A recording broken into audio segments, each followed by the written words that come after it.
कि कौन सी जनजाति कहाँ पाई जाती है और कौन सी जनजाति विलुप्त हो रही है, इससे ज़्यादा कुछ नहीं है। 0 नंबर वाले को प्राइवेट मेडिकल कॉलेज क्यों दे रहे थे? 0 मार्क्स लाने वाला जो अमीर घर का आदमी है उसको भी तो मेडिकल कॉलेज में एडमिशन दे रहे हैं। सरकारों को क्रीमी लेयर लागू कर देना चाहिए। सीधे सीधे घोटाला सरकार क्यों कर रही है? आदिवासी बच्चा जो पास होने का क्राइटेरिया उसको पास नहीं करता। वहाँ पे कभी भारतीय जनता पार्टी का एक भी लीडर जाके नहीं बोलता है कि आदिवासी हिंदू। 2023 में वो जीत का अंतर 708 वोटों का बचा। आदिवासी कौन से धर्म का है? पॉलिटिकल इशू है। जंगल जमीन की बात करने वाला आदिवासी शिक्षा और रोजगार की बात कब करेगा? हमारी उनसे कोई पर्सनल दुश्मनी नहीं है, कुछ वैचारिक मतभेद थे हमारे बीच। आप जीतू पटवारी को दिग्गज लीडर मानते हैं? तो पॉक्सो एक्ट जैसा कानून का दुरुपयोग अगर मध्य प्रदेश में हो रहा है तो आदिवासियों के ऊपर हो। वैश्यवृत्ति जैसे कारोबार में ढकेल दिया जाता है। चाहे केंद्र की मोदी सरकार हो चाहे मोहन यादव सरकार हो, गंभीर नहीं है। अगर गंभीर होती तो महिलाओं का शोषण मध्य प्रदेश में नहीं होता। आपको क्या लगता है सरकार आदिवासियों को मुख्य धारा से जोड़ने में सफल हो पाई है अभी तक? देखिए, मैं अगर आदिवासियों के डेवलपमेंट और उनके मुख्य धारा में जोड़ने की बात करें तो आज़ादी के बाद से अभी तक 2025 तक का सफ़र जो देखा जाएगा कि जो भारत के संविधान में जो अवधारणा थी या परिकल्पना थी कि अंतिम पायदान में खड़े व्यक्ति को भी सरकार की योजनाओं का लाभ मिलना चाहिए, उनका डेवलपमेंट होना चाहिए और मुख्य धारा में जुड़ना चाहिए। हकीकत ये है कि योजनाएं बन रही है, सरकारें बन रही है, पार्टियां अलग अलग पार्टियां बदल रही है, आदिवासी क्षेत्रों में अलग अलग लीडर बने हैं, आए हैं, गए हैं, लेकिन जो कंसेप्ट भारत के संविधान का था और भारत के संविधान का है, आज भी आदिवासी इलाकों में आदिवासी बजट पूरी तरह नहीं पहुंच पा रहा है। पहुंच पा रहा तो पूरे भ्रष्टाचार की भेंट चढ़ जा रहा है। बिल्कुल। आज भी आदिवासी इलाके पिछड़े हुए हैं और खासकर स्वास्थ्य के क्षेत्र में बिल्कुल बिजली पानी की सुविधाएं अभी भी पूरी तरह से आदिवासी इलाकों में नहीं पहुंची है। शिक्षा के क्षेत्र में अभी भी अलीराजपुर जैसे इलाका, झाबुआ जैसे इलाका 35% से ज़्यादा एजुकेशन वहाँ का परसेंट नहीं है। तो जो संविधान का मूल कंसेप्ट था कि सबका विकास और सब मुख्य धारा से जुड़ेंगे और लेकिन अभी तक 70 साल से आदिवासियों का विकास नहीं हुआ है और अभी तक मुख्य धारा से ये जुड़ नहीं पाए हैं। आप आदिवासी महिलाओं के उत्थान के लिए क्या सोचते हैं आप? देखिए, आदिवासी सिर्फ महिलाओं की बात नहीं है। देखिए, आदिवासी युवाओं की भी एक बड़ी समस्या है। बिल्कुल। और महिलाओं की बात करें तो महिलाएं आज भी शिक्षा के क्षेत्र में 5वीं 8वीं तक 80% 8th क्लास का ड्रॉप आउट हो जाती है महिलाएं। लड़के लड़कियों का ट्राइबल कम्युनिटी में ज़्यादा भेद नहीं होता, इसलिए मैं दोनों की कॉमन बात करता हूँ क्योंकि आदिवासी कम्युनिटी एक ऐसी कम्युनिटी है जहाँ पर महिलाओं का रेशो हाँ मेल से फीमेल का रेशो ज़्यादा है। मतलब 1000 अगर पुरुष होंगे तो उसमें 1050 या 1100 के लगभग महिलाएं हैं ट्राइबल कम्युनिटी में।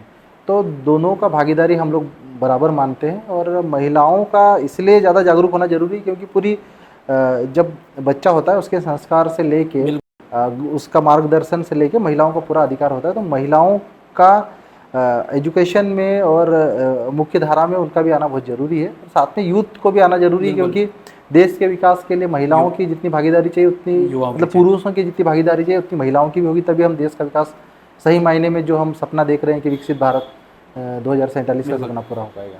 शेड्यूल ट्राइब्स को हमेशा जो बहुत दुखद है उग्रवाद नक्सलवाद से जोड़ा जाता है और ख़ास तौर पर छत्तीसगढ़ में, उसको आप कैसे देखते हैं? देखिए, शेड्यूल ट्राइब सिर्फ छत्तीसगढ़ में ही नक्सलवाद या उग्रवाद के चश्मे से नहीं देख रही सरकार। झारखंड में भी यही हालात है, मध्य प्रदेश के बॉर्डर जिलों में भी यही स्थिति है। आप उड़ीसा चले जाओ वहाँ पे भी, आंध्रा चले जाओ वहाँ पे भी आदिवासियों को नक्सलवाद के चश्मे से देखा जाता है और पूर्वोत्तर राज्यों में जाएँ तो वहाँ पे उग्रवाद दी जाती है। एक्चुअल में क्या है कि आदिवासी इलाकों में शोषण की परिकाष्ठा आज़ादी के बाद से लिखी गई और जितने भी खनिज संसाधन आदिवासी इलाकों में है उन खनिज संसाधनों पे सरकार उनको उनका अधिकार नहीं दे रही। प्राथमिकता ये होती है कि जिस क्षेत्र में खनिज संसाधन है तो वहाँ पर विकास के लिए 75% राशि कम से कम खर्च होनी चाहिए। लेकिन बिल्कुल आज की स्थिति में क्या है, खनिज संसाधन आदिवासी इलाकों से निकाल रही सरकार और आदिवासी इलाकों पे खर्च 5% भी नहीं कर पा रही। तो लड़ाई इस बात की है। अब जब वहाँ पे वो अपने हक की बात करते हैं तो सरकार उनको नक्सलवाद उग्रवाद घोषित करती है। जब संविधान में उनको विशेष अधिकार दिए गए, शेड्यूल 5 5th शेड्यूल एरिया के लिए और ट्राइबल एरिया के लिए शेड्यूल 6 दिया गया, तो सरकार आज भी शेड्यूल 5 शेड्यूल 6 को पूरी तरह इम्प्लीमेंट नहीं कर पा रही है। वो अपने हक अधिकार की बात कर रहे हैं, उनको नक्सलवाद से जोड़ दिया जाता है।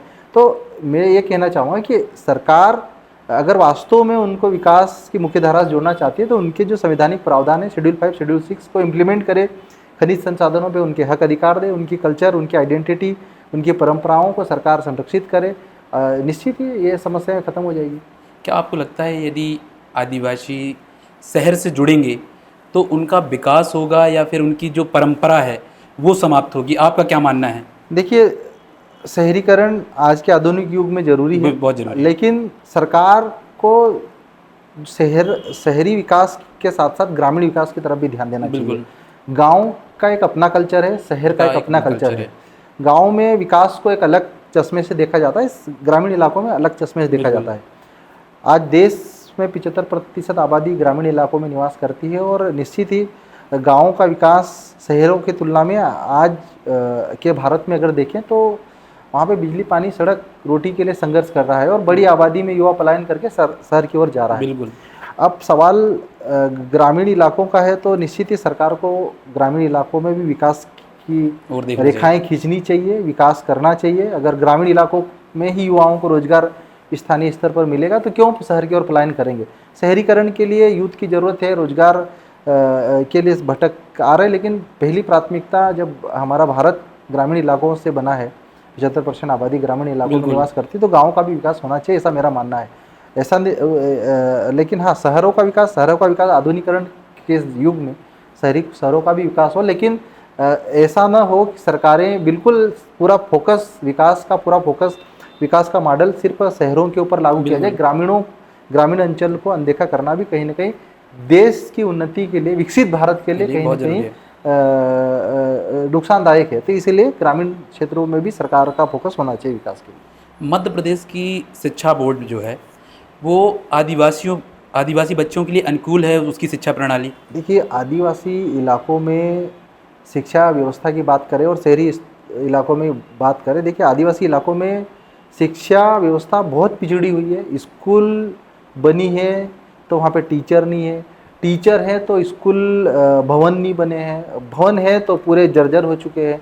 दोबारा सरकारों ने मतलब सरकार जो भी रही है, मतलब मैं एक सरकार को टारगेट नहीं करना चाहता हूँ, मतलब जो भी सरकार रही है, स्कूलों की तरफ एजुकेशन को बेहतर बनाने की दिशा में स्कूल का जो ढांचा तैयार करने चाहिए थे, सरकार अब तक नहीं कर पाई। अभी हालांकि सीएम राइज स्कूल का एक कंसेप्ट आया है जो पूरे ब्लॉक स्तर पे एक सीएम राइज स्कूल अभी स्ट्रक्चर तैयार हो रहे हैं। अब वो कितने साल बाद तैयार होंगे, कब रनिंग होंगे और उनसे कितना फ़ायदा होगा ये आने वाला वक्त बताएगा। लेकिन आज की स्थिति में स्कूलों के हालात बहुत ख़राब है, शिक्षक नहीं है, प्राचार्य नहीं है, प्रिंसिपल नहीं है, सब प्रभारी प्रिंसिपल के माध्यम से काम चल रहा है। तो अभी शिक्षा व्यवस्था आदिवासी इलाकों में बहुत ही बुरी हालात में है और इस पर सरकार को गंभीरता से ध्यान देना चाहिए। सर, जो ट्राइबल के स्कूल हैं, मैंने ये देखा है कि सरकार उनके शिक्षकों के लिए भर्ती करती है कि अलग से आप विशेष एक कॉलम होता है कि आप इसमें भरिए, लेकिन शिक्षक वहाँ रुकना नहीं चाहता। ये एक बहुत बड़ी समस्या मैंने देखी है। क्या है, देखो, सब हर चीज़ का समाधान सरकार के पास है। अगर शिक्षक वहाँ नहीं रुकना चाहते, उसके पीछे कुछ न कुछ कारण होगा, क्योंकि ग्रामीण इलाकों में सरकार फैसिलिटी नहीं दे रही है। बिल्कुल। अगर सरकार उनको स्पेशल फैसिलिटीज़ देगी, उनके रहने का, शिक्षकों के लिए अगर रहने का इंतजाम करेगी, उनके सुरक्षा के लिए उनकी व्यवस्था देगी और उनको एक अकोमोडेशन, एक एनवायरनमेंट सरकार क्रिएट करेगी, स्पेशल पैकेज दे।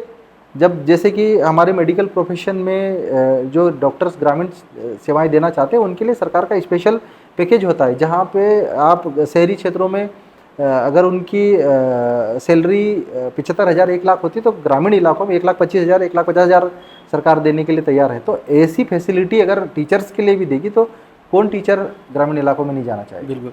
क्या आपको लगता है JS अपने खुद के सिंबल पर कभी चुनाव लड़ेगी? देखिए, JS को हमेशा मुख्य धारा के मीडिया ने एक पॉलिटिकल पार्टी की तरह देखा है, तौर पे देखा है और प्रचारित किया गया है, लेकिन आपको बताना चाहता हूँ, JS एक सोशल ऑर्गेनाइजेशन है, एक सामाजिक संगठन है और यूथ को पॉलिटिक्स में, नए यूथ को पॉलिटिक्स में आने के लिए प्रेरित करता है। इसलिए करता है क्योंकि ट्राइबल पॉलिटिक्स में लीडर तो कई बने हैं, कई आए हैं और कई गए हैं जी, लेकिन जिन मुद्दों को लेके ट्राइबल पॉलिटिक्स को फोकस करना चाहिए था, आज़ाद भारत में वो फोकस नहीं हुआ।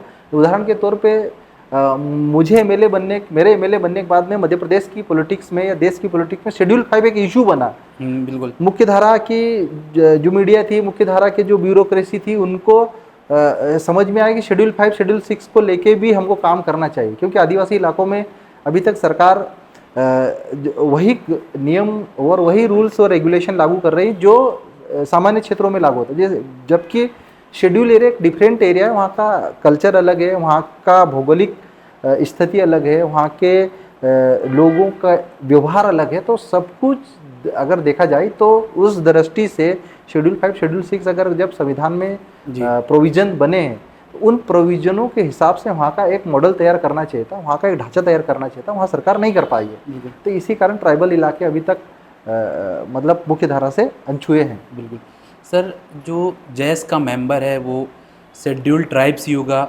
ऐसा है कि शेड्यूल कास्ट भी आ सकता है, ओबीसी भी आ सकता है, जनरल का भी मेंबर देखिए, जयस को हमने निश्चित ही जयस में ट्राइबल फोकस्ड रहा है, लेकिन हमने जयस में किसी जाति को बांध के नहीं रखा।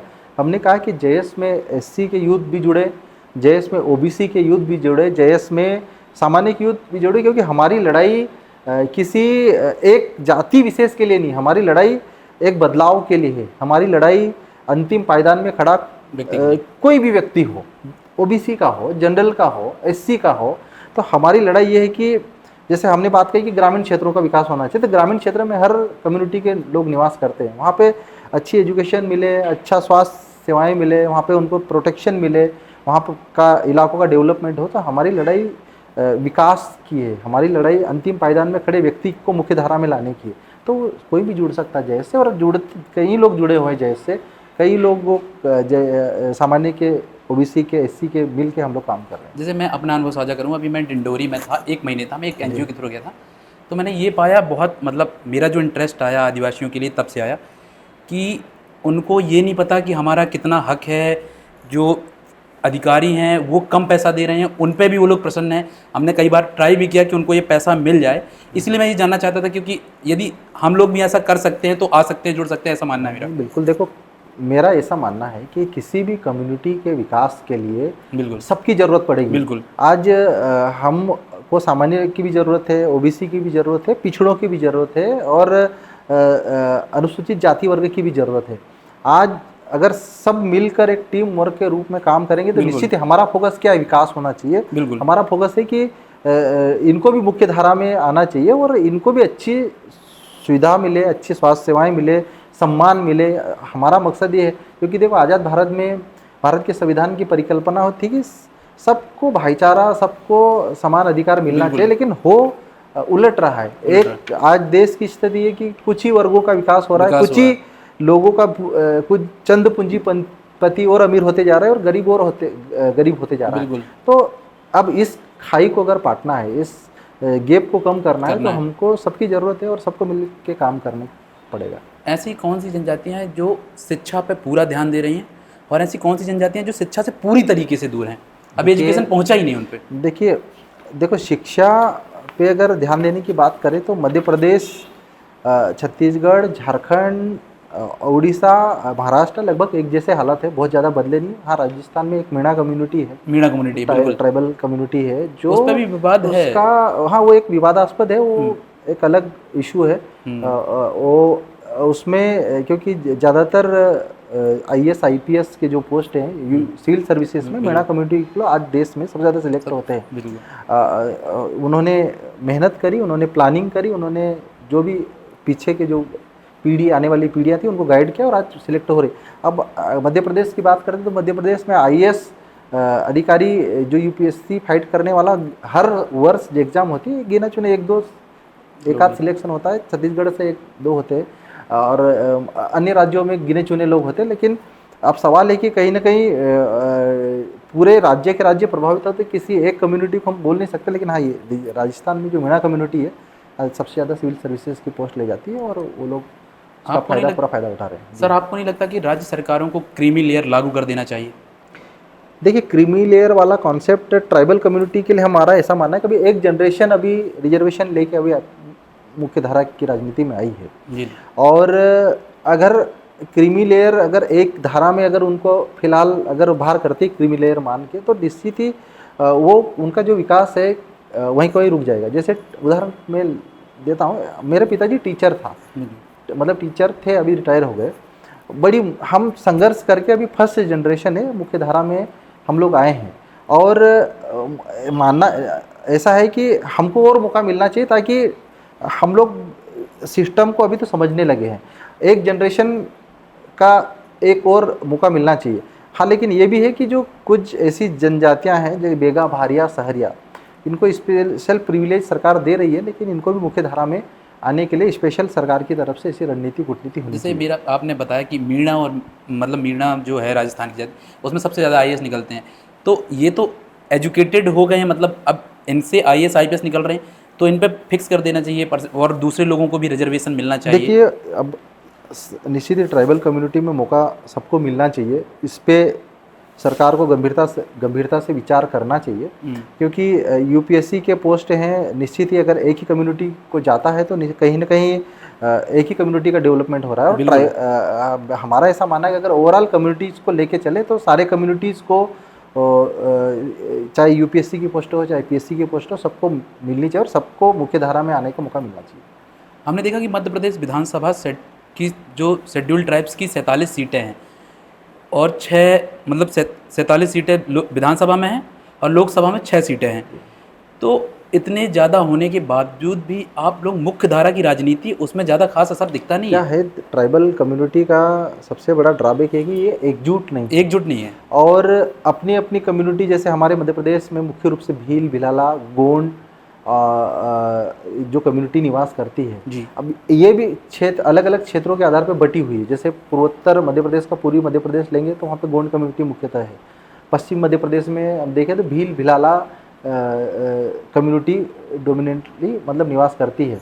अब इन कम्युनिटी के अंदर भी एकजुटता की काफ़ी कमी देखने को मिलती है। लेकिन जब से हमने जय आदिवासी युवा शक्ति, जो जय संगठन मध्य प्रदेश में 2011-12 से ये संगठन आया है, और संगठन के माध्यम से हमने सबको एक मंच पे लाने का प्रयास किया है, उसका असर भी उसका मध्य प्रदेश में देखने को मिला है। आज मध्य प्रदेश की राजनीति में जयस का एक प्रभाव देखने को मिलता है। और जयस में एक चीज़ अच्छी बात यह है कि सारे पढ़े लिखे युवा इसमें संगठन में जुड़े हुए हैं, और पढ़े लिखे युवा चाहे कर्मचारी, अधिकारी हो, डायरेक्ट इनडायरेक्ट कहीं ना कहीं इससे जुड़े हुए, क्योंकि हम लोग समाज में बदलाव के लिए काम कर रहे हैं और बदलाव आज समय की मांग है।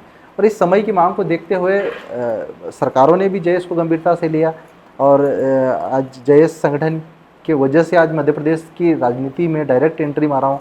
आज सेकंड टाइम मुझे एमएलए बनने का मौका मिला है। तो जयस संगठन की एक बड़ी वजह है क्योंकि यूथ जुड़ा है। यूथ और यूथ बदलाव चाहता है। यूथ चाहता है कि पढ़ा लिखा वर्ग पॉलिटिक्स में आए। हम चाहते हैं कि जयस के माध्यम से ही चाहिए सही कम से कम नए युवाओं को पॉलिटिक्स में मौका मिलना चाहिए, क्योंकि ट्राइबल पॉलिटिक्स भी अभी ऐसी रही कि राजा का बेटा राजा बनेगा, वही चलता रहा कॉन्सेप्ट। नए यूथ को, क्योंकि बहुत सारी ट्राइबल कम्युनिटी में यूथ को मुख्य धारा के पॉलिटिक्स में आने के लिए कई चुनौतियां उनके सामने। एक तो सबसे बड़ा फाइनेंशियल चुनौती, दूसरी बड़ी चुनौती होती है कि वो अपना कैरियर बनाए, पहले कैरियर बनाए, उसके बाद वही वो सोचने लगेगा कि यार मुझे पॉलिटिक्स में जाना चाहिए नहीं चाहिए। क्योंकि आदमी जैसे कहते हैं कि भूखा व्यक्ति कभी क्रांति नहीं कर सकता है, तो पहले तो खुद को भोजन की व्यवस्था करेगा, उसके बाद दूसरी चीज़ें सोचेगा, दूसरे के लिए सोचेगा। तो ये कि ट्राइबल यूथ के लिए पॉलिटिक्स में आने के लिए कई चैलेंजेस है। लेकिन हमने जेएस के माध्यम से सभी पार्टियों को हमने तो कहा कि नए यूथ को मौका दीजिए। आप नए यूथ जो आज अपने हक अधिकारों के लिए, भारत के संविधानिक व्यवस्था के लिए, अगर आदिवासियों को अपना अधिकार दिलाने के लिए लड़ते हैं, तो उनको मुख्य धारा के पॉलिटिक्स में आना चाहिए और अपने जो समाज में पैदा हुए तो उसका कर्ज अदा करना चाहिए। सर 2018 में आप 39,501 वोटों से जीते। 2023 में वो जीत का अंतर 708 वोटों का बचा। इतना अंतर कम क्यों हो गया? देखिए, कम होने के कई रीजन थे। देखिए, निश्चित ही फर्स्ट टाइम जब व्यक्ति चुनाव जीतता है तो उससे कई अपेक्षा होती है, और जब अपेक्षाएं पूरी नहीं होती तो नाराज़गी होती है। इसमें कोई डाउट नहीं कि हमारी सरकार 15 महीने तक रही थी, कमलनाथ जी की सरकार, और उसके बाद सरकार गिरी, भारतीय जनता पार्टी की सरकार बनी। हमने 15 महीने में विकास किया मनावर का। उसके बाद कई ऐसे अपेक्षाएं रहती जनता की कि हम विपक्ष में रह के पूरी करना हमारे लिए एक बहुत बड़ा चैलेंज होता है।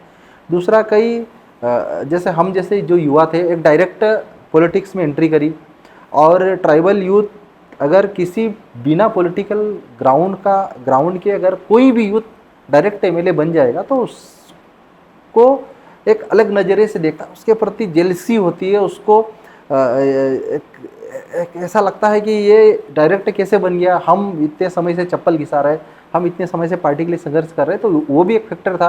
तो कई स्थानीय स्तर पे भी कई एक मुद्दा बना कि यार स्थानीय व्यक्ति होना चाहिए, ये हमारा व्यक्ति होना चाहिए। हमारा मीन्स कि मेरी विधानसभा क्षेत्र, जब मैं रहने वाला कुक्षी विधानसभा क्षेत्र से था, तो वहाँ पे भी एक मुद्दा बना था। तो और एक इमोशनल फैक्टर भी थे कहीं कि जो प्रतिद्वंदी था उसके पिताजी की एक्सीडेंटली डेथ हो गई थी, वो भी एक फैक्टर रहा।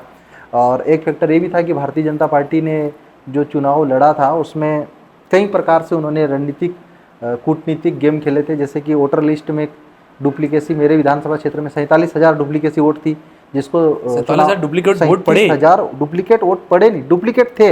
अब कितने पड़े कितने नहीं पड़े डले वो तो बीजेपी जानती है, उन्होंने कितने डला पाने में कामयाब हो गए। तो दूसरा एक फैक्टर रहा कि हर बूथ पे हमारे विधानसभा क्षेत्र में 20 से 50 वोट कम कर दिए गए थे चुनाव से पहले, जो मतदाता सूची लास्ट अपडेट हुई थी। तो हम लोग मतदाता सूची पे काम नहीं कर पाए थे क्योंकि 10 से 15,000 वोट वो हमारे वहाँ घट गए थे। ये भी एक बड़ा फैक्टर रहा। फिर कांग्रेस में संगठन की स्थिति बीजेपी के मुकाबले में बहुत कमज़ोर थी, ये भी इसमें कोई डाउट नहीं। तो ये कई फैक्टर थे कि जो लीड थी वो काफ़ी कम हुई। और एक और महत्वपूर्ण फैक्टर था, मैं खुद पॉलिटिक्स में नया था, मैंने फर्स्ट टाइम राजनीति में कदम रखा था 2018 में, और फर्स्ट टाइम एमएलए उस टाइम बन गया था। तो राजनीति को समझने में, क्योंकि जनता के बीच जब मेडिकल प्रोफेशन से एकदम से डायरेक्ट आया तो बहुत सारी चीज़ें थी वो मुझे सीखने में समय लगा, क्योंकि पॉलिटिक्स एक बहुत बड़ा सब्जेक्ट है, वो एक्सपीरियंस के साथ धीरे धीरे आता है। तो वो भी कई फैक्टर थे। तो पॉलिटिकल अपरिपक्वता भी एक रीजन रही है। तो ये चीज़ें स्थिति बनी थी। वन अधिकार अधिनियम फार 2006 आया जी, क्या वो कितना कारगर हुआ आदिवासियों के क्योंकि वन लिए? अधिकार 2006 में जब आया, केंद्र सरकार लेके आई, तो उसका मूल उद्देश्य ये था कि जंगलों में पीढ़ियों से जो जनजातीय समाज, आदिवासी समाज रह रहा है, उनको पट्टे देना, बिल्कुल स्थायी पट्टे देना होगा। और जो कम्युनिटीज़ उस जंगल एरिया में रह रही, उसको कम्युनिटी राइट्स, सामुदायिक अधिकार देना, ये मुख्य दो उद्देश्य थे। लेकिन सरकारों की जो मंशा कानून बनाने के बाद जो होनी चाहिए, दृढ़ संकल्प जो सरकार को होना चाहिए, तो वो कहीं ना कहीं असफल रहा। और बड़े पैमाने पर आदिवासियों को व्यक्तिगत पट्टे भी नहीं मिले और कम्युनिटी राइट्स भी नहीं मिले। और आज मध्य प्रदेश में हालात ये है कि भारतीय जनता पार्टी की सरकार, चाहे शिवपुरी वाला एरिया हो, मंडला डिंडोरी वाला एरिया हो, अपना बैतूल रायसेन छिंदवाड़ा वाला एरिया हो, बड़े पैमाने में गुना बमोरी का एरिया हो, बड़े पैमाने पर उनको अतिक्रमणकारी घोषित करके उनको जबरन वहाँ से हटाने का काम कर रही है। तो ये फॉरेस्ट राइट एक्ट के तहत सीधा फॉरेस्ट राइट्स एक्ट का मध्य प्रदेश सरकार उल्लंघन कर रही है। उनको अधिकार पीढ़ियों से, 2 पीढ़ियों से, 3 पीढ़ियों से जो रह रहे थे, उनको हक और अधिकार मिलना चाहिए था। सरकार को ये बात समझनी चाहिए कि जो आदिवासी इलाके हैं, आदिवासी क्षेत्र हैं, वो ज़्यादा पढ़े लिखे नहीं होते। इन लोगों ने ऑनलाइन जो ऐप के माध्यम से सर्वे कराया, ऐप के माध्यम से फॉर्म डलाए थे, तो कई आदिवासी पढ़े लिखे नहीं थे, वो नहीं भर पाए फॉर्म, तो उनको इन्होंने निरस्त कर दिए पट्टे। कई ने टेक्निकल, क्योंकि लिखा पढ़ी में ट्राइबल कम्युनिटी अभी जब एजुकेशन का परसेंटेज 35% से कम है, तो वो इतना टेक्नोलॉजिकली। ये कब का सर्वे है? 35%? 35% अलीराजपुर का डाटा ही है। मतलब ये मैं अच्छा, हाँ, मध्य प्रदेश का मेरे को आंकड़ा है 41%। 41% ओवरऑल होगा। कुछ स्पेसिफिक जिलों की बात कर रहा हूँ, जैसे अलीराजपुर जिला है, झाबुआ जिला है, ये जो अति पिछड़ी जिलों में आते हैं मध्य प्रदेश के, तो उनका परसेंटेज ओवरऑल 41% हो सकता है। 41% भी बहुत कम है। और आप देखिए ना कि मतलब ये शिक्षा का जो पैमाना तोलते हैं कि यदि किसी ने साइन करना सीख गया और नाम पढ़ना सीख गया, आप उसको शिक्षित मानते हैं, उसी को 41% मान के चल रहे हैं। यदि आप 12th पास से लेंगे तो मुझे इसको लगता है 10-15% ही बचेंगे। 10-15% से ज़्यादा नहीं, बिल्कुल सही बोल रहे हैं। तो बहुत आदिवासी इलाकों में एजुकेशन की बहुत कमी है, बहुत कुछ करने की ज़रूरत है, और सरकारों को पूरा फोकस आदिवासी इलाकों में एजुकेशन पे करना चाहिए। और मतलब सरकार इसके लिए जो भी कमेटियां बनाए, जो भी, क्योंकि देखो सरकार की एक सबसे बड़ी जो कमियां नज़र आती है मुझे, सरकार रिव्यू नहीं करती है। बिल्कुल, चाहे हेल्थ हो, चाहे एजुकेशन हो, जब अति पिछड़े इलाकों में, उन इलाकों में आज मध्य प्रदेश में सबसे ज़्यादा मातृ मृत्यु दर है देश में, शिशु मृत्यु दर मध्य प्रदेश में सबसे ज़्यादा टॉप पे हम लोग, कुपोषण देश में सबसे ज़्यादा मध्य प्रदेश प्रभावित है। तो इन जो क्षेत्र है, जो चाहे माल न्यूट्रिशन हो, चाहे एजुकेशन हो, चाहे हेल्थ हो, सरकार को इस पर रिव्यू करना चाहिए, खासकर अति पिछड़े इलाकों में। लेकिन सरकार मुझे नहीं लगता कि सरकार इसको लेके गंभीर है, वरना कुछ ना कुछ सोल्यूशन निकलता अब तक। डॉक्टर आनंद राय आपके बहुत अच्छे दोस्त हैं, या मान लीजिए थे, ये इसकी जानकारी मुझे नहीं है, उनकी जेस में क्या भूमिका है? देखिए, डॉक्टर आनंद राय हमारे मित्र थे और है और रहेंगे। हमारी उनसे कोई पर्सनल दुश्मनी नहीं है, कुछ वैचारिक मतभेद थे हमारे बीच में, वो वैचारिक मतभेद वो हमारे ख़त्म हो गए और आपस में हमारा ऐसा कुछ विवाद नहीं था। उनको कुछ मिसअंडरस्टैंडिंग मेरे बारे में थी या मुझे उनके बारे में थी, वो मिसअंडरस्टैंडिंग हमारी ख़त्म हो गई है। और डॉक्टर आनंद राय जी एक अच्छे चिकित्सक हैं, अच्छे जो सोशल मुद्दों को उठाने वाले व्यक्ति हैं, और वो अपना काम करते हैं, हम अपना काम करते हैं। जहाँ उनको ज़रूरत लगती है वो हम उनके साथ खड़े होते हैं, जहाँ हमको उनकी ज़रूरत होती है तो वो हमारे साथ खड़े होते हैं। तो बीच में कुछ मतभेद जरूर थे, लेकिन वो मतभेद अब हमारे बीच में ख़त्म हो चुके हैं। जल जंगल ज़मीन की बात करने वाला आदिवासी संसद और विधानसभा में जाने की बात कब करेगा? शिक्षा और रोजगार की बात कब करेगा? देखिए, जयस के माध्यम से हमने सिर्फ मध्य प्रदेश के आदिवासियों को नहीं, पूरे देश के आदिवासियों को, जो जल जंगल ज़मीन का नारा था, हमने कहा कि जल जंगल ज़मीन मतलब अनुसूची 5 और अनुसूची 6, उसमें हमने कन्वर्ट करा, जो एक संवैधानिक भाषा कह सकते हैं हम लोग। जल जंगल ज़मीन एक वृद्ध भाषा है जिसको आम पब्लिक या आम मीडिया उसको नहीं समझती कि जल जंगल ज़मीन मतलब क्या है। बिल्कुल, जल जंगल ज़मीन मतलब सीधी सी बात है कि शेड्यूल 5 का इलाका, जो आदिवासी इलाके हैं, वहाँ के उनकी ज़मीन पे आदिवासियों का प्राथमिकता में अधिकार रहे। ज़मीन, वहाँ के जंगलों पे जो रिसोर्सेस है उन पे ट्राइबल्स का अधिकार रहे। वहाँ ये जल जंगल, ये शेड्यूल 5 और शेड्यूल 6 उनको देती है, क्योंकि शेड्यूल 5 और शेड्यूल 6 ऑटोनॉमी देने की बात करती है। डिस्ट्रिक्ट ऑटोनोमस काउंसिल बननी है, ब्लॉक एरिया पे ऑटोनॉमी काउंसिल बननी है, और उनको स्पेशल अधिकार संविधान में दिया है। सरकार जल जंगल ज़मीन को देने के लिए शेड्यूल 5, शेड्यूल 6 तक की चर्चा नहीं करती थी, लेकिन आज मध्य प्रदेश की राजनीति में, मध्य प्रदेश सरकार में कहीं ना कहीं शेड्यूल 5, शेड्यूल 6 को लेके चर्चा भर होने लगी है। चर्चा से ज़्यादा अभी सरकार ने उसको इम्प्लीमेंटेशन को लेके सिर्फ एक कदम बढ़ाने की कोशिश किया है, जैसे पैसा लेके आए। पैसा शेड्यूल 5 का एक छोटा सा पार्ट है, जिसमें ग्राम सभा को, गाँवों को स्वशासन देने की बात की गई थी। जब 1996 में बना, मध्य प्रदेश सरकार ने नवंबर 2022 में पैसा के नियम बनाए, और पैसा नियम के माध्यम से गाँवों को एक ऑटोनॉमी देने की बात की, लेकिन वो सिर्फ कागजों पे है अभी तक। अभी भी जो वहाँ के खनिज रिसोर्सेज पे ग्राम सभा का जो अधिकार होना चाहिए था, अभी उनके आपसी विवादों का निपटारा जो ग्राम पंचायत स्तर पे ग्राम सभा के माध्यम से होना चाहिए था। सरकार ने समितियां तो बना दी, लेकिन सरकार रिव्यू नहीं कर रही है। सरकार के पास या तो रिव्यू कर रही, जो फीडबैक जा रहा है वो गलत जा रहा है। अभी भी 90% छोटे छोटे मामलों की बात, जमीन, आदिवासियों के सबसे ज़्यादा विवाद जो जमीन संबंधी होते हैं, थोड़े विवाह संबंधी विवाद होते हैं, और सारे विवादों में आदिवासियों के ऊपर डायरेक्ट सीधे एफआईआर कर दी जा रही, पैसा बनने के बावजूद भी।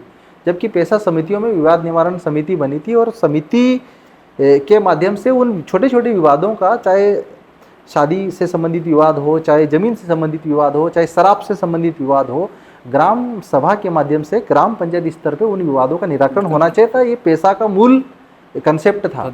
लेकिन अभी भी छोटे विवादों को लेकर भी डायरेक्ट थानों में एफआईआर हो रही है।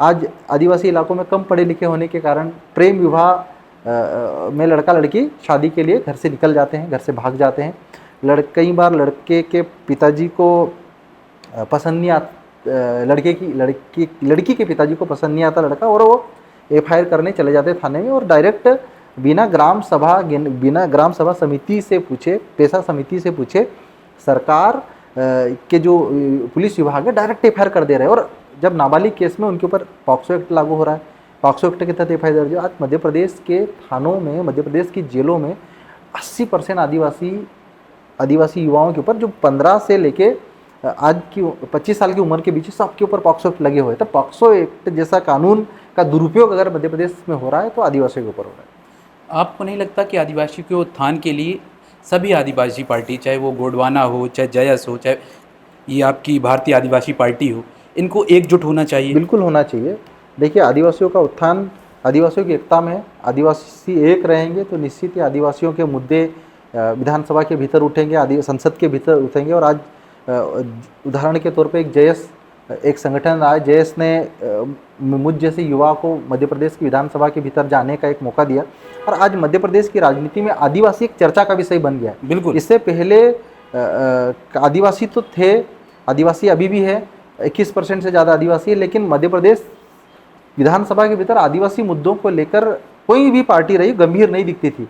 लेकिन आज मध्य प्रदेश विधानसभा में आदिवासियों पर चर्चा हो रही है। जब से आदिवासियों मेरे को लगता है जयस जब से एक्टिव हुआ है, बिल्कुल तब से बिल्कुल बहुत ज़्यादा चर्चा होने लगी। बिल्कुल, जब से जयस आया है, आज जयस ने जमीन से जुड़ के मुद्दे उठाए हैं। बिल्कुल। उदाहरण के तौर पे आज बड़वानी जिले का एक एग्जाम्पल देना चाहता हूँ कि अभी हाल ही में बड़वानी जिले में जंगली जानवर के काटने से 6 आदिवासियों की मृत्यु हो गई।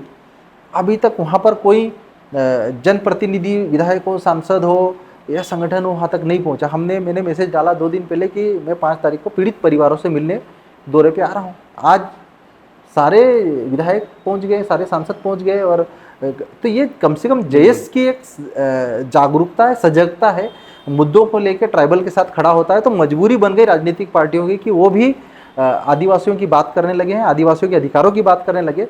तो कम से कम ये जयस की जागरूकता का ही कमाल है। भीम आर्मी ने अपना लीडरशिप ज़मीन पे बहुत स्ट्रॉन्ग किया है, तो क्या जयस ऐसा काम करेगी? क्या उनके जैसे आप देखेंगे भीम आर्मी एकदम ग्राउंड लेवल पर उनके हक दिलाने के लिए, चाहे किसी प्रकार का यदि अपर कास्ट यदि प्रताड़ित हैं तो भी पहुंच जाते हैं, तो ऐसे काम करेगी क्या जयस? निश्चित ही। देखो, भीम आर्मी में जो चंद्रशेखर जी हैं और उनके और भी लीडर हैं, निश्चित ही देश में किसी भी राज्य के जो दलित कम्युनिटी के जो यूथ हैं, चाहे जो पीड़ित हो, उनके लिए खड़े होते हैं। और निश्चित ही जयस संगठन भी, देखो हम लोग संघर्ष कर ही रहे हैं, हम तो उठा रहे हैं, लेकिन ओवरऑल हम लोग भी धीरे धीरे संगठन को ग्राउंड स्तर पर मजबूत कर रहे हैं। नए यूथ को, पढ़े लिखे यूथ को हम लोग संगठन के माध्यम से लीडरशिप के लिए तैयार कर रहे हैं। और आने वाले समय में आज मध्य प्रदेश में 3-4 यूथ मध्य प्रदेश की राजनीति में जयस के माध्यम से पहुंचे थे। डॉक्टर हीरा अलावा हो गया, डॉक्टर हमारे अशोक मास्कोले अभी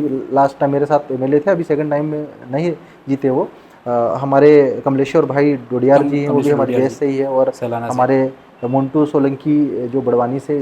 तो नए युवाओं को जयस लीडरशिप के लिए तैयार कर रहा है और विधानसभा और लोकसभा में भी भेजने की हम लोग पूरी तैयारी कर रहे हैं। मैं किसी जाति विशेष की बात नहीं कर रहा हूँ। आप देखेंगे कि मध्य प्रदेश, बिहार, छत्तीसगढ़ और आपका उत्तर प्रदेश, इनमें पलायन की समस्या बहुत ज़्यादा है।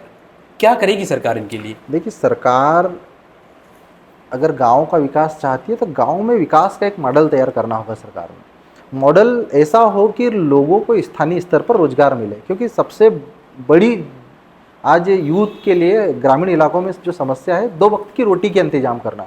2 वक्त की रोटी का इंतजाम करने के लिए अगर पैसा उसको स्थानीय स्तर पे चाहे छोटे छोटे उद्योग स्थापित करे, सरकार उनको मोटिवेट करे। आज आदिवासी इलाकों में पशुपालन के माध्यम से जैसे दूध डेयरी खोल सकती है सरकार, आज दूध डेयरी के लिए प्रोत्साहित कर सकती है। आज सरकार मुर्गी पालन सेंटर्स यूथ को जो 10th पास है, 8th पास है, उनको मुर्गी पालन सेंटर्स में कर सकती है। हमारे कुक्सी और इधर बड़वानी ज़िले में, हमारे इधर खरगोन ज़िले में जो कपड़ा, जो आर्टिफिशियल हैंडमेड जो साड़ियाँ बनती है, उसमें उनको रोज़गार दे सकती है। तो अगर उन चीज़ों को एमएसएमई सेक्टर्स को अगर ट्राइबल इलाकों में सरकार बढ़ावा देगी तो निश्चित स्थानीय स्तर पर उनको रोज़गार मिलेगा। लेकिन उसके लिए सरकार के पास एक विजन चाहिए, सरकार के पास एक सोच चाहिए, सरकार के पास एक मॉडल चाहिए, तो ही पॉसिबल है। लेकिन आज मध्य प्रदेश सरकार, भारतीय जनता पार्टी की सरकार 20 साल हो चुकी है, केंद्र में 10 साल मोदी जी हो गए, लेकिन आदिवासी इलाकों में पलायन रोकने के पास उनके पास दूर दूर तक का विजन मुझे नज़र नहीं आता है। बहुत गंभीर सवाल है सर। कई बार सामने आता है कि आदिवासी महिलाओं को जबरन या मजबूरन वेश्यावृत्ति जैसे कारोबार में ढकेल दिया जाता है, और ख़ास तौर पर नीमच, मंदसौर और रतलाम में देखा गया है। देखिए, आदिवासी समाज में जो महिलाएं हैं, तो बहुत सीधी सादी और कम पढ़ी लिखी जो महिलाएं होती हैं, उनको ये टारगेट करते हैं। और इसके पीछे कारण देखा जाए तो अशिक्षा और गरीबी। तो गरीब जो परिवार होते हैं आदिवासी समाज के, क्योंकि आदिवासी समाज का व्यक्ति गरीबी में वो कुछ भी उनको बहला फुसला के गलत ट्रैक पे उनको ले जाया जाता है। तो देखो, सरकार की जो मंशा होनी चाहिए, सरकार का जो फोकस होना चाहिए डेवलपमेंट के लिए, आदिवासियों की बेहतरी के लिए, कल्याण के लिए, वो कहीं ना कहीं सरकार दिखावा जरूर करती है, योजनाएं जरूर बनाती है और बात जरूर आदिवासियों की करती है, लेकिन सरकार का एक्चुअल में सरकार जो रिव्यू करना चाहिए, सरकार योजनाओं का, चाहे आदिवासी इलाकों का रिव्यू करना चाहिए, उस पर सरकार कहीं ना कहीं पॉलिटिक्स कर रही है। सरकार कूटनीतिक स्तर पे जरूर, पॉलिटिकल स्तर पे जरूर प्रयास कर रही है, लेकिन वास्तव में सरकार आदिवासियों को लेकर, मध्य प्रदेश की सरकार, चाहे केंद्र की मोदी सरकार हो, चाहे मोहन यादव सरकार हो, गंभीर नहीं है। अगर गंभीर होती तो आज ये स्थिति आदिवासी महिलाओं का शोषण मध्य प्रदेश में नहीं होता। आप जयस के होते हुए भी आपने कांग्रेस से चुनाव लड़ा, तो क्या जयस की विचारधारा और कांग्रेस की विचारधारा एक है? आप निर्दलीय भी तो लड़ सकते थे। देखिए, जयस एक सामाजिक ऑर्गेनाइजेशन था और जयस राजनीतिक रूप से चुनाव लड़ने के लिए मानसिक तौर पे हमारा संगठन तैयार नहीं था उस समय पे, और हमारे पास दो ही विकल्प थे, बीजेपी और कांग्रेस।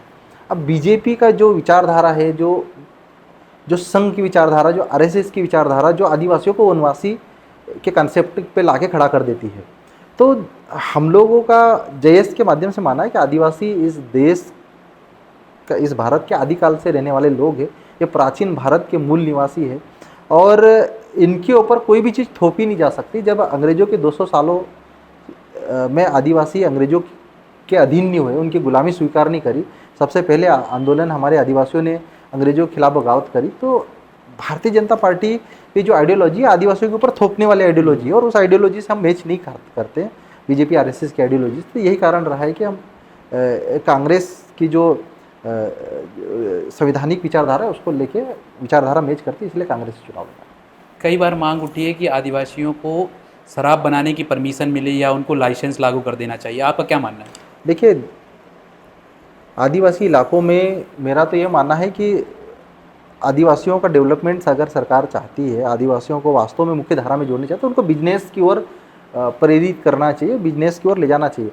शराब बेचने के ऊपर, ये शराब बनाने के ऊपर प्रतिबंध लगाने के बजाय आदिवासियों को जागरूक इस बात के लिए किया जाए कि वो शराब का दुरुपयोग न करे, शराब पिए ना, शराब प्रतिबंधित होनी चाहिए। अब देखिए, आज राजस्व के लिए इनकम भी जरूरी है, तो क्या आदिवासी जो महुए की शराब बना रही सरकार उसको बैन करेगी और जो अंग्रेजी शराब है उसको आदिवासी इलाकों में बेचेगी? तो सवाल ये है कि शराब तो सरकार खुद ही बेचना चाहती है। जब बेचना चाहती है तो निश्चित ही अगर सरकार आदिवासियों का विकास चाहती है तो आदिवासियों को भी आदिवासी इलाकों में जो ठेकेदारी में उनकी भूमिका होनी चाहिए और उनको मुख्य धारा में लाने के लिए आदिवासियों को भी व्यापार की दिशा में मौका मिलना चाहिए। लेकिन हाँ, शराब आदिवासी इलाकों में प्रतिबंध, जो पीने वाले हैं और जो मिसयूज कर रहे हैं, जो अवैध शराब जो जा रही है, उस पर प्रतिबंध लगना चाहिए। सर, जो मध्य प्रदेश का शिक्षा बोर्ड है, जो मध्य प्रदेश का शिक्षा पाठ्यक्रम है, उसमें आदिवासियों का इतिहास बहुत ज़्यादा है नहीं, तो आपको नहीं लगता कि इसमें आपके पूर्वजों का इतिहास आना चाहिए? मेरा जो अनुभव है कि 8th 9th 10th में हमने पढ़ा कि कौन सी जनजाति कहाँ पाई जाती है और कौन सी जनजाति विलुप्त हो रही, इससे ज़्यादा कुछ नहीं है। बिल्कुल, आपकी बात सही है। आज़ाद भारत में जो आदिवासी फ्रीडम फाइटर रहे हैं, चाहे सिद्धू कान्हू हो, चाहे वीर गुंडाधुर हो, चाहे हमारे टंटिया भील हो, चाहे बिरसा मुंडा रहे हो, इनको पाठ्यक्रमों में सरकारों ने अब तक शामिल नहीं किया है। जबकि सबसे पहले आदिवासियों ने क्रांति करी अंग्रेजों के खिलाफ, क्योंकि अंग्रेजों की अधीनता उन्होंने स्वीकार नहीं करी। तो सरकारों से हम तो यही मांग करते हैं कि वास्तव में आदिवासी जो फ्रीडम फाइटर रहे हैं उनको, जैसे मध्य प्रदेश में रघुनाथ भिलाला, वो भी फ्रीडम फाइटर है, लेकिन मध्य प्रदेश में कोई नहीं जानता उनको। आज मध्य प्रदेश सरकार कभी नाम का जिक्र रघुनाथ भिलाला का जिक्र नहीं करती है। खांजिया नाइक, पूज्या नाइक, ये सब फ्रीडम फाइटर रहे हैं, लेकिन मध्य प्रदेश सरकार कभी आदिवासी फ्रीडम फाइटर को जिक्र नहीं करती है। तो आदिवासियों का जो इस देश की आज़ादी में जो योगदान रहा, कहीं ना कहीं सरकारों ने उसको अनदेखा किया, लेकिन अब समय आ गया कि सरकार उस पर विचार करे और आदिवासियों की कहानी, आदिवासियों का इतिहास नए सिरे से लिखा जाना चाहिए। वन नेशन वन इलेक्शन के बारे में आप क्या सोचते हैं? देखिए, वन नेशन वन इलेक्शन देश और समय की मांग है। मैं तो मानता हूँ कि एक साथ इलेक्शन हो, उसमें क्या गलत है? आज एक साथ इलेक्शन होंगे तो निश्चित ही हमारा कांग्रेस तो इसका विरोध कर रही है। नहीं, कांग्रेस कहाँ विरोध कर रही है? किसने विरोध किया? विरोध क्यों नहीं किया? विरोध जीतू पटवारी ने विरोध किया। देखिए देखिए ऐसे व्यक्तिगत विरोध की बात अलग अलग है। देखिए, जब वन नेशन वन इलेक्शन तभी होगा ना जब सभी पार्टियों की सहमति बनेगी। वन इलेक्शन तभी पॉसिबल है जब सर्वदल सहमत होगी। क्योंकि देखो, आज वन नेशन आज की दृष्टि में पॉसिबल इसलिए भी नहीं है क्योंकि कई राज्यों में 1 साल पहले चुनाव हो रहा है, कई राज्यों में लोकसभा से 2 साल पहले चुनाव हो रहा है, तो उनको एक साथ कैसे लाया जाएगा? तो इस पे तो पहले सर्वदल की सहमति होनी चाहिए। जो वन नेशन वन इलेक्शन पे जो कंसेप्ट है, जो पूरे देश की पार्टियों को विश्वास में लिया जाना चाहिए, उसके बाद लागू करें, क्योंकि उससे तो देश का पैसा बचेगा। आर्थिक रूप से भारत को और मजबूती होगी। अगर हजारों करोड़ रुपए इलेक्शन में हर साल सरकारें खर्चे कर रही है तो निश्चित ही पैसा बचेगा। हाँ, मतलब पूरे साल चुनाव ही चल रहे हैं, कभी किसी राज्य में कभी किसी राज्य में। बिल्कुल बिल्कुल। आपको कांग्रेस के अंदर गुटबाजी नजर आती है? देखिए, कांग्रेस के अंदर गुटबाजी नज़र जो हैगी तो नज़र आएगी, तो निश्चित ही गुटबाजी तो है। और हम लोग तो हर मीटिंग में हम चर्चा कर रहे हैं, और हम हर मीटिंग में हमारी ये चर्चा होती है कि मध्य प्रदेश में अब कांग्रेस के अंदर जो गुटबाजी रही है वो ख़त्म हो चुकी है। और मध्य प्रदेश में जो 2028 में इलेक्शन होने वाली है, अगर ये गुटबाजो ग्राउंड लेवल पे भी अगर इसके परिणाम दिखेंगे तो 100% मध्य प्रदेश में कांग्रेस की सरकार है। आप कभी लेफ्ट आउट फील करते हैं कांग्रेस से, बड़े नेताओं से? नहीं, बिल्कुल नहीं। सभी जो लीडर्स हैं, मैं तो सबका सम्मान करता हूं। और देखो, कांग्रेस के सारे लीडर, चाहे कमलनाथ जी हो, चाहे दिग्विजय सिंह जी हो, चाहे हमारे उमंग सिंगार जी हो, चाहे जीतू पटवारी जी हो, मध्य प्रदेश के बड़े लीडर हैं। और निश्चित ही अब सब, कल राहुल गांधी जी जैसे मध्य प्रदेश की धरती पर आए थे और उन्होंने सबको एकजुट किया, तो निश्चित उम्मीद है कि सब मिलके आने वाले समय में इलेक्शन फाइट करेंगे और जीतेंगे। आप भले नहीं मान रहे कि कांग्रेस के अंदर गुटबाजी है, लेकिन आप जीतू पटवारी के कार्यकर्ताओं को देख लें, आप उमंग सिंगार जी के कार्यकर्ताओं को देख लें, आप अजय सिंह राहुल भैया तो खुले मंच से विरोध कर दे रहे हैं पूरी पार्टी का। कमलनाथ जी जब से मतलब चुनाव हारे हैं, कहीं नज़र ही नहीं आते, बहुत कम नज़र आते जब बड़े नेता नज़र आते हैं। देखिए, ऐसा है कि ये मीडिया में ज़रूर बताया जाता है कि नाराज़ है। देखो, नाराज़गी, देखो, एक तो ये मानना पड़ेगा कि मध्य प्रदेश में जो कांग्रेस की जो लीडरशिप है, जो ओवरऑल देश में जो कांग्रेस की लीडरशिप है और मध्य प्रदेश में जो लीडरशिप है, सब बड़े दिग्गज लीडर हैं, सब स्वाभिमानी लीडर हैं और सब संघर्षशील लीडर हैं। तो अब उनमें आपसी सामंजस्य का अगर किसी को नहीं दिखा तो वो ये मैसेज बना रहा है कि ये गुटबाजी है। हर आदमी जब बड़ा लीडर होता है तो संघर्ष तो उत्पन्न होगा, और उसका संघर्ष उत्पन्न होता है तो समाधान भी होता है। हम समाधान की ओर बढ़ चुके हैं और अब समाधान ख़त्म। इस जो संघर्ष वाला, जो आपसी संघर्ष वाले, जो गुटबाजी वाला था, वो कंसेप्ट राहुल जी ने ख़त्म कर दिया। तो आने वाले समय में एकजुट होकर लड़ेंगे तो निश्चित इसके परिणाम बेहतर होंगे। आप जीतू पटवारी को दिग्गज लीडर मानते हैं? क्यों नहीं मानते हैं? चुनाव नहीं जीत पाए विधानसभा का। देखिए, चुनाव जीतना हारना अलग बात है। इंदिरा गांधी जी भी चुनाव हारी थी, अटल बिहारी जी भी चुनाव हारे थे, क्या दिग्गज नेता नहीं थे? मतलब ये एक बात सोचने सवाल की, एक चुनाव, देखो, चुनाव हारने से दिग्गज नेता नहीं हुए, ऐसा नहीं है। अच्छे लीडर हैं, अच्छा बोलते हैं, अच्छा संघर्ष करते हैं, यंग लीडर हैं और एनर्जेटिक लीडर हैं। आज मध्य प्रदेश में जब से प्रदेश की राजनीति में अध्यक्ष की कमान संभाली है, उन्होंने मध्य प्रदेश में यूथ में एक अलग तरह की ऊर्जा संचालित की है। और आने वाले समय में निश्चित ही उनके नेतृत्व में प्रदेश में सरकार बनेगी कांग्रेस। धीरेन्द्र शास्त्री और प्रदीप मिश्रा के बारे में आप क्या सोचते हैं? देखिए, धीरेन्द्र शास्त्री और प्रदीप मिश्रा आध्यात्मिक लीडर या आध्यात्मिक गुरु हैं और देश में सबकी ज़रूरत है। आज प्रदीप मिश्रा शिव के भक्त हैं, धीरेन्द्र शास्त्री जी हनुमान जी के भक्त हैं। आज उनकी कृपा उनके ऊपर रहती है और उनकी कृपा प्रदेश के ऊपर भी रहती है, तो वो अपना अपना काम कर रहे हैं और कहीं ना कहीं मध्य प्रदेश और देश को एकजुट करने का काम ही कर रहे हैं, देश के लिए ही काम कर रहे हैं। शेड्यूल्ड ट्राइब्स को सबसे ज़्यादा ज़रूरत किस चीज़ की है, रिजर्वेशन की या एजुकेशन की? देखिए, शेड्यूल्ड ट्राइब को, देखो, रिजर्वेशन और एजुकेशन दोनों की ज़रूरत है। और जिस प्रकार जनसंख्या जनगणना की बात कर रहे हैं, तो हमारा ये मानना है कि जिस इलाके में जो संख्या है, जो लोग जिनकी जितनी प्रतिशत जो निवास करते हैं, तो उनकी उसकी भागीदारी मिलनी चाहिए। हाल ही में केंद्र सरकार ने पूर्वोत्तर लद्दाख जो केंद्र शासित राज्य है, वहाँ पे 85% ट्राइबल को रिजर्वेशन देने की बात कही। तो वो इसलिए नहीं कि सरकार उनके ऊपर मेहरबान है, इसीलिए क्योंकि 85% आबादी वहाँ पर उनकी है, तो उनको उनका हक और अधिकार सरकार दे रही है। तो अब ये उसको रिजर्वेशन क्यों, उनका जनसंख्या जितनी, जिसकी संख्या उतना उनका अधिकार, तो संख्या के आधार पर उनको अधिकार मिलना चाहिए। हमारी तो यही मांग है। मध्य प्रदेश की साक्षरता दर जो है वो 70% है और शेड्यूल्ड ट्राइब की जो साक्षरता दर है वो 41% है। पहला गैप तो इसी में आ रहा है बहुत ज़्यादा। फिर उसके बाद आप देखेंगे कि जो सरकार है वो 12th पास लोगों, मतलब जो साइन कर लेते हैं, जैसे मैंने आपको पहले बताया, साइन कर लेते बड़ी हैं और नाम संख्या पढ़ में। लेते हैं, उनको साक्षर मान रही। तो अभी तो शेड्यूल्ड ट्राइब में एजुकेशन का स्तर बहुत नीचे है। बिल्कुल आपकी बात से सहमत हूँ। सरकार के जो एजुकेशन मानने के क्राइटेरिया सिर्फ साइन करना भर रखा है। तो अब देखो, अब सरकार की जो मंशा जो ट्राइबल एजुकेशन पे जो होनी चाहिए, अभी तक तो उनकी मंशा हम मुझे नज़र नहीं आती कि वास्तव में एक सीएम राइज, एक ब्लॉक में एक सीएम राइज खोलने से क्या आदिवासियों का भला हो जाएगा। अभी ये लंबी प्रक्रिया का हिस्सा है। तो सरकार को आदिवासी एजुकेशन पे बहुत काम करने की ज़रूरत है।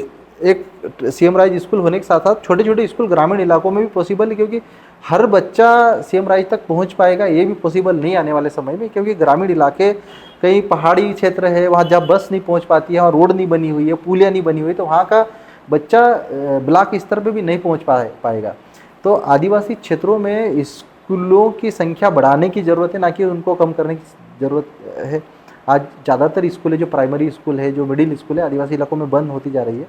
तो उस पर सरकार को ध्यान देना चाहिए। वहाँ के टीचर जो है उनको स्पेशल ट्रेनिंग के माध्यम से आदिवासी इलाकों में, और उनका भी एक रिव्यू समय समय पर सरकार को होना चाहिए। एक क्वालिटी एजुकेशन आदिवासी इलाकों में देने की ज़रूरत है। उनको विकास के लिए, उनको यूथ को बिजनेस की ओर भी ट्रेनिंग देने की ज़रूरत है। और मध्य प्रदेश सरकार हो चाहे केंद्र सरकार हो, पूरा फोकस उनका हेल्थ और एजुकेशन पे आदिवासी इलाकों में होना चाहिए, क्योंकि देश विकसित भारत बनाने के लिए हमारे को सभी वर्गों का विकास होगा, सभी मुख्य धारा में आएंगे तो ही हम विकसित भारत 2047 बना पाएंगे।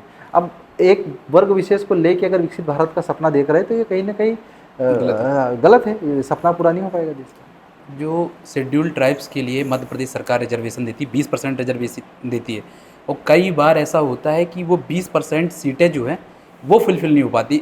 आदिवासी बच्चा जो पास होने का क्राइटेरिया उसको पास नहीं कर पाता। देखो ये रिजर्वेशन देने का मोटो ये था कि उस वर्ग की उतनी भागीदारी होनी चाहिए। 21% ट्राइबल है तो 21% भागीदारी होनी चाहिए। कई बार अगर ट्राइबल वहाँ क्वालिफाई नहीं करा तो सरकार के ऊपर, उसकी मंशा के ऊपर डिपेंड करता है कि आप उसको रिलैक्सेशन जब दे ही रहे हो तो आपकी मंशा है कि उसको भी हर फील्ड में जाने का मौका दिया जाना चाहिए रिजर्वेशन के माध्यम से। तो क्या सरकार क्वालिफाई नहीं कर रहा तो वो क्वालिफाइंग में रिलैक्सेशन नहीं दे सकती है। जैसे सर ये तो बहुत गलत बात है। मैं बता रहा हूँ, आप सुनिए बात सुनो, क्या होता है इसमें गलत बात नहीं है। अगर आप बोलेंगे कि अब 100 में कोई बच्चे का 40 नंबर का क्राइटेरिया रखा है, अब 20 नंबर ला रहा है तो अब उसको आप कैसे 0 नंबर वाले को प्राइवेट मेडिकल कॉलेज क्यों दे रहे? फिर 0 मार्क्स लाने वाला जो अमीर घर का आदमी है उसको भी तो मेडिकल कॉलेज में एडमिशन दे रहे, वो भी तो रिजर्वेशन से बहुत नीचे आ गया। मैं उसकी बात कर रहा हूँ जिसमें नंबर फिक्स है कि क्राइटेरिया, जैसे एजुकेशन सिस्टम में। क्या बोल रहा हूँ, मेडिकल कॉलेज का उदाहरण दे रहा हूँ आपको कि 40% मिनिमम मार्क्स लाना चाहिए, ठीक है, क्राइटेरिया है। लेकिन जिन अमीर लोगों के पास पैसा है उनके 10%, 5% 0 मार्क्स आ रहे हैं, उनको भी क्यों मेडिकल कॉलेज में एंट्री दे रही सरकार पे? वो तो सीधे सीधे घोटाला चल रहा है सर। घोटाला वही बता रहे हैं ना कि सीधे सीधे घोटाला सरकार क्यों कर रही है। क्या सरकार घोटाला नहीं कर रही, सरकार एक प्लान, उसको पैसे कमाना है, उसको उस वर्ग को फायदा देना है, सीधी सी बात है, उन लोगों को फायदा देना है। जब अमीरों को फायदा दे सकती तो सरकार जो गरीबों को मुख्य धारा में लाना चाहती उनको फायदा क्यों नहीं दे सकती? ये सरकार की मंशा के ऊपर निर्भर करता है, क्योंकि देखो जब तक सबकी भागीदारी नहीं होगा तो विकास कैसे होगा? बिल्कुल, है ना। तो विकास सबका अगर हम चाहते हैं, मोदी सरकार का तो सपना है सबका साथ सबका विकास, तो आप उनको कम से कम बराबर तो खड़े करो, तब तो हम विकसित भारत बना पाएंगे। मैंने इसलिए कहा, मैं इस चीज़ की बिल्कुल मतलब आपकी बात से सहमत हूँ। मैं फोकस ये चाहता हूँ कि एजुकेशन पे ध्यान दिया जाए, उसको लायक बनाया जाए ना कि 40 नंबर ले आए एजुकेशन। आपकी बात से सहमत हूँ, लेकिन हाँ सरकार काम करे, कब करेगी? अब सवाल है कि सरकार अगर 20 साल बाद 30 साल बाद करेगी तो फिर हम विकसित भारत कैसे बना पाएंगे? सरकार को तो आज करना होगा। आज अगर स्कूलों में, आदिवासी इलाकों में 75% स्कूल ऐसे हैं जो अतिथि शिक्षकों के भरोसे काम कर रहे हैं। वो कुछ साल में 2-3 महीने तो गैप होता है उनका, अभी अगस्त जुलाई अगस्त के बाद उनकी भर्ती करेगी। आप बताओ 4-5 महीने में वो क्या पढ़ा पाएंगे? परमानेंट शिक्षक ही नहीं है। परमानेंट तो ये सरकार को तो ये सोचना चाहिए। आज अच्छे स्कूल, अच्छे टीचर्स होंगे, परमानेंट टीचर होंगे, परमानेंट प्रिंसिपल होंगे, तो उसका फ़ायदा हमको 2047 में मिलेगा। क्योंकि बच्चे अभी जो फर्स्ट क्लास से 5th क्लास तक जो 15-20 साल में विकसित भारत की बात करें, तो वहाँ तभी पढ़ लिख कर वहाँ तक विकसित भारत में भूमिका निभा पाएंगे जब वो आज अच्छी पढ़ाई करेंगे। लेकिन सरकार बात जरूर, सपने जरूर दिखा रही है, लेकिन ग्राउंड पे भर्ती अभियान जो चलाना चाहिए वो सरकार कहाँ कर रही है। आज भर्तियाँ कर रही तो पेपर लीक हो जा रहे हैं। आज भर्तियाँ कर रही तो फर्जी, अभी पुलिस भर्ती में पता चला कि उनके नाम से अभी भी डुप्लीकेट लोग भी उनके नाम से दूसरे लोग बैठ जा रहे हैं। तो ये रोकने का काम, 17 ये रोकने की जिम्मेदारी सरकार की है। अगर ये स्थिति रही तो हम विकसित भारत, विकसित मध्य प्रदेश कैसे बना पाएंगे? ये सबसे बड़ा सवाल खड़ा होता है। आदिवासी हिंदू है या नहीं, बहुत देखिए, आदिवासी किसी भी धर्म को माने, उसकी संवैधानिक स्वतंत्रता मिली हुई है। संविधान ने सभी जातियों को धर्म की व्याख्या दी गई है। अब आदिवासी हिंदू को माने, आदिवासी दूसरे धर्म, बुद्धिस्टों को माने, आदिवासी दूसरे धर्मों को माने, उसकी अपनी उसके ऊपर स्वतंत्रता, आइडेंटिटी संविधान ने दी है। तो आप अगर आदिवासी को धर्म मानना है तो संविधान बदलो, संविधान में संशोधन करो, उसमें तो कोई बात नहीं कर रहा है। सीधी सी बात है। पूर्वोत्तर में पूरी क्रिश्चियनिटी को मानता है, तो वहाँ मोदी जाके बात नहीं करते कि आदिवासी हिंदू ही करके, वहाँ तो क्रिश्चियनिटी पे भी खुश है। भाई पूर्वोत्तर के राज्य हैं असम, मणिपुर, मेघालय, नागालैंड, वहाँ पे 90% क्रिश्चियनिटी में ट्राइबल है। वहाँ पे कभी भारतीय जनता पार्टी का एक भी लीडर जाके नहीं बोलता कि आदिवासी हिंदू है। वहाँ क्यों क्रिश्चियनिटी को स्वीकार कर लेते? तो ये आदिवासी कौन से धर्म का है? पॉलिटिकल इशू है, ये पॉलिटिकल मुद्दा है। और ये जहाँ पे चुनाव होते वहीं पे ये बात उठती है। भारतीय जनता पार्टी मौका देख के चौका मारती है। ये कड़वी सच्चाई आपको बता रहा हूँ। आप देख लो इनके भाषण उठा के पिछले 10-20 साल के, कभी इन्होंने पूर्वोत्तर राज्यों में जब इलेक्शन होते तो वहाँ पे जाके ये बात नहीं बोलते कि आदिवासी हिंदू। वहाँ क्रिश्चियनिटी को दिल से स्वीकार करते हैं क्योंकि इनको इलेक्शन जीतना होता है। तो आदिवासी, हाँ, लेकिन ये बात सही है कि आदिवासी जिस धर्म में भी है, और खासकर जो आदिवासी का आइडियोलॉजी, जो आदिवासी क्षेत्रों में, भाई राम को मानते हैं आदिवासी तो राम को माने, कृष्ण को मानते कृष्ण माने, शिव को मानते तो शिव, क्योंकि शिव तो हमारा तो ऐसा मानना है कि शिव और बजरंगबली आदिवासी, क्योंकि रामायण काल में भी आदिवासियों को बंदर की वो दी गई। तो कल्चर आदिवासियों का कहीं ना कहीं ट्राइबल का, देवी देवताएं सब आदिवासी है। यदि मुझे आदिवासियों को कल्चर को समझना हो, पर्सनल मैं अपनी बात कर रहा हूँ, उनके त्यौहार को समझना हो, उनके कल्चर को समझना हो, तो उनके कौन से त्यौहार या कौन से दिवस में मुझे शामिल होना चाहिए? देखिए, आदिवासियों के कल्चर और आदिवासियों के रीति रिवाज को समझने के लिए आपको जो पहाड़ी इलाकों का ट्राइबल है उनके बीच में जाना होगा आपको, है ना। उनके वैवाहिक परंपराएं उनकी अलग है। जैसे आप हिंदू कल्चर में अब देखें तो राइट टू लेफ्ट फेरे लेते हैं, बिल्कुल, है ना। और ट्राइबल कल्चर में जो शादी के फेरे लेते हैं वो लेफ्ट टू राइट चलता है, उल्टा चलता है।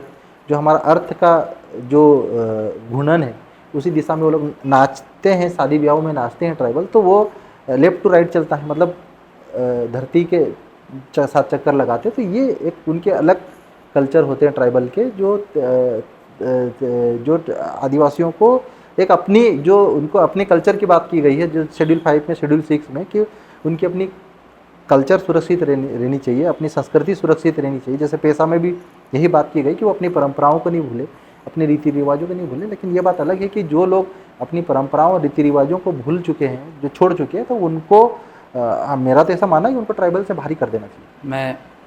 आपका जो संदेश हो कोई अपने क्षेत्र के लिए, अपने युवाओं के लिए, तो आप दे सकते मैं हैं। आपके माध्यम से मैं पूरे प्रदेश और देश के ट्राइबल यूथ और सभी यूथ को यही कहना चाहता हूँ कि देखिए, हमको इस देश में हमारे सामने हम सब यूथ जनरेशन के सामने एक सबसे बड़ी चैलेंजेस, सबसे बड़ी चुनौती है इस देश की गरीबी और अमीरी के बीच में बढ़ता फासला।